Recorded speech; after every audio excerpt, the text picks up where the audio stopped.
সংক্ষিপ্ত বক্তব্য এবং ফলাফল প্রকাশ করবেন যুগ্ম আহ্বায়ক পীরগাছা উপজেলা শাখা জাকির আহমেদ ভাই। ধন্যবাদ। আমরা দীর্ঘদিন যাবৎ এই দলের সাথে সম্পর্ক ছিলাম। জুলুম, নির্যাতন সবকিছুর শিকার। আজ এই কারণে আমার দল মূল্যায়ন করে আজকে বিনা প্রতিদ্বন্দ্বিতা নির্বাচন করতে আমি দলের প্রতি কৃতজ্ঞ। যতদিন আছি এই দলের সাথে সম্পৃক্ত থাকবো এবং দলের যে দিক নির্দেশনায় আসবে এই মানিয়ে চলবো ইনশাল্লাহ। দীর্ঘদিন থেকে এই 5 নম্বর ওয়ার্ডের সভাপতি দায়িত্ব পালন করে আসছি সে 25 বছর থেকে। আমি এই দলের এই 5 নম্বর ওয়ার্ডের বিএনপিকে অনেক সাহায্য করছি, ধরে রেখেছি। আমি আশা রাখবো আমাকে দলের লোক ভোট দিয়ে নির্বাচিত করেছে। আমি আশা রাখবো আগামীতে আরও দলের লোক এবং দলের সদস্য বাড়াবো এবং ভোট করাবো। আগামী দিনে বিএনপির হাতকে শক্তিশালী করবো এবং আমাদের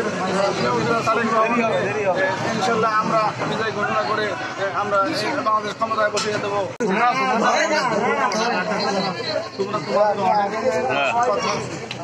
বাহ